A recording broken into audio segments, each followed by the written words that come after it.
Welcome to the 11th video in this series, getting you started creating your own 3D animations in Blender. By the end of this video, we're hoping to create a little animated video sequence that you could potentially use as an intro sequence for branding or a YouTube channel or something like that. The purpose of this video is to be able to export a still image or a video. And we'll look at some different settings, so you can go from the default settings in Blender to enabling ray tracing for better shadows and lighting effects. And if you want to, we'll talk about cycles. You'll get much better shadows and lighting, but the render times will take an awful lot longer. There are some great videos out there on how to optimize and reduce the rendering time, but I would recommend trying to master how to do it in Eevee because it's so much faster if you can get it to work. So the end of the video will have something similar to this. We'll have some text that kind of fades in and twizzles, and some lighting with a spotlight that appears. But the important part of the video is how to export this as a movie file. So if we start as a default cube and delete that cube, by cube, Shift A to add a plane, scale it up so it's nice and big. Let's switch to material preview mode and then add a simple texture to that ground plane material. So on the base color, let's go for a Voronoi texture, just so that we can see a little bit of color on the ground. Then Shift A will add some text. I'm just going to put the word Blender on here, but you can have whatever you like. If you press Tab to go into edit mode, you can edit that text. And Tab to go back into object mode. I'm going to rotate it around the X-axis, that's the red line, so RX90, enter. And then I'll make the 2D text into 3D text by changing the geometry on the text properties. We can go to geometry and extrude it out to about 0.1 and bevel it to, let's see, maybe at about 0.1 as well. Something like that. So it all depends which font you want. I have just downloaded a font from dafont.com called Palisade. I'll put a link in the video description. As long as you remember to extract it when you download it, it comes as a zip file and you've got to extract that first before Blender will let you use it. Once you've extracted it, you can click on the little folder next to the font, find where you've saved it, and remember this counts as an asset, and if you're using an asset in a video that you're entering into a competition, then or some work that you're selling, then you need to keep track of where that asset came from and only use either copyright free or Creative Commons resources. So this looks like it's beveled a little bit too much. Let's go to 0.05. Something like that should be okay. GZ to move it above the ground plane. Not too bad.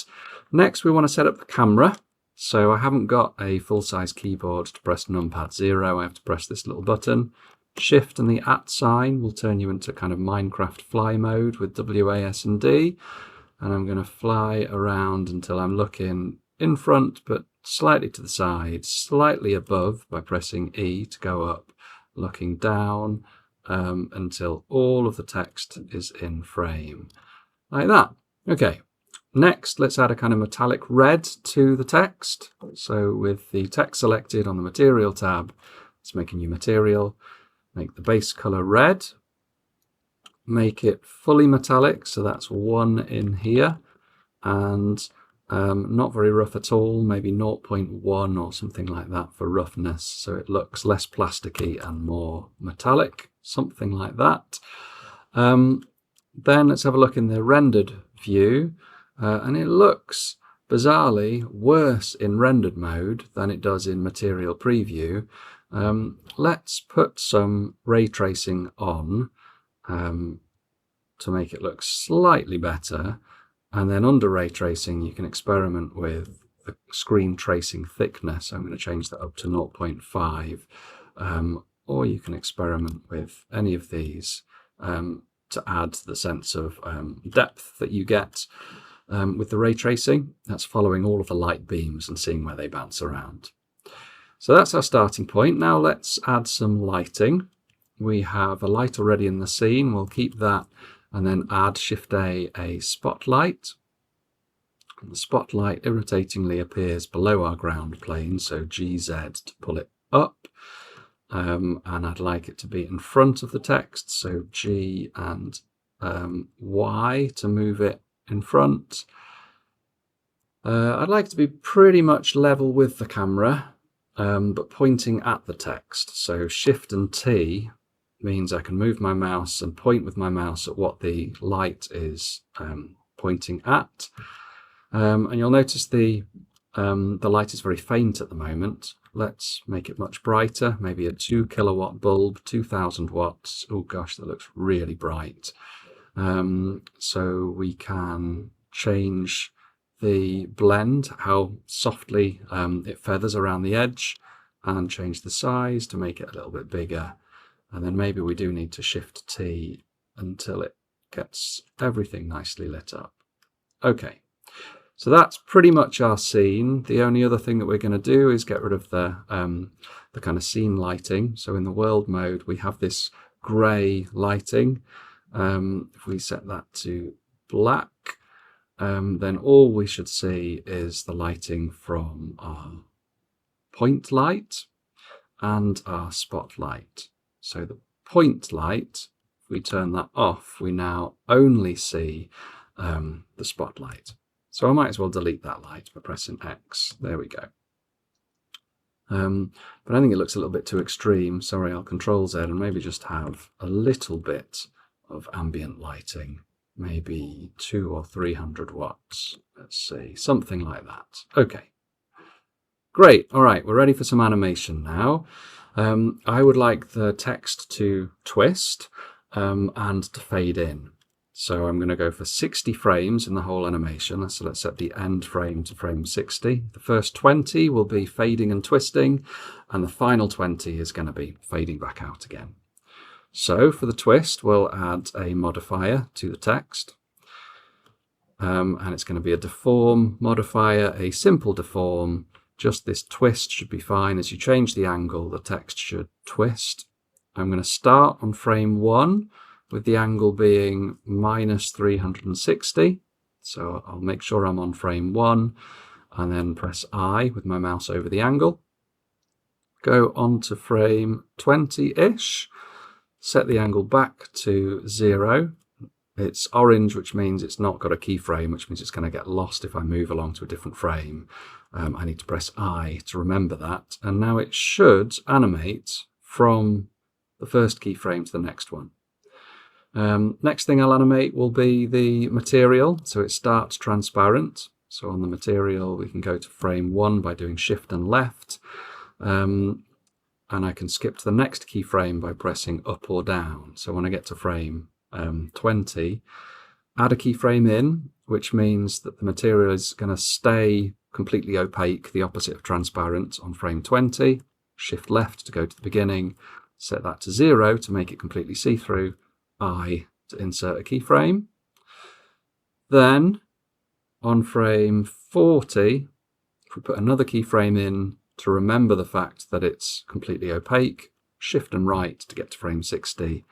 Let's fade it back out again to frame 60. There we go. So this is going to be our animation. It twists, it fades, it stays there for 20 frames, and then it fades back out again. So at this point, you can begin to see the difference in quality between Eevee. And if I switch to cycles, you'll see it takes a lot longer to render. The lighting looks slightly different. But when you actually render it by pressing F12, you'll see how long it takes. I'm not going to actually do that with cycles. Equally, I haven't got a very good graphics card on my laptop. But if you want to use your graphics card for rendering, it will dramatically speed it up. It might only work if you first change your preferences to choose your rendering device. Notice I haven't got a graphics card that supports any of these, so I'm stuck with using the CPU, which is why I'm going to go back to Eevee, because it will render in a reasonable amount of time rather than cycles. Okay, so how do we actually render? Well, the default settings, if you press F12, will just generate one frame and it will look through the camera and then you can save that as an image, and that will be a PNG image. If you want the whole animation, you're going to have to set it up. By default, it will render all of those frames as separate images.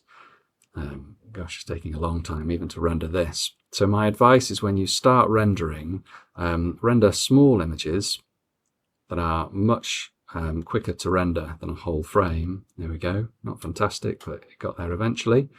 By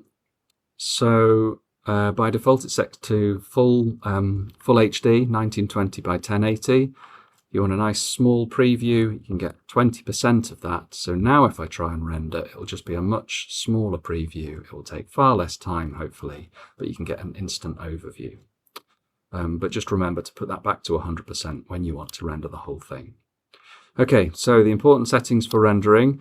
If you're rendering on a school computer, don't render to a network folder, your N drive, because it will be incredibly slow. I'd recommend saving to the C drive if at all possible, or an SSD, if you've got an SSD drive on your laptop or computer at home. Instead of a PNG, I'd recommend FFmpeg video, so that you can have a video file instead of lots of images. And then you choose your encoding. I'm going to go for MP4, and that should be ready now.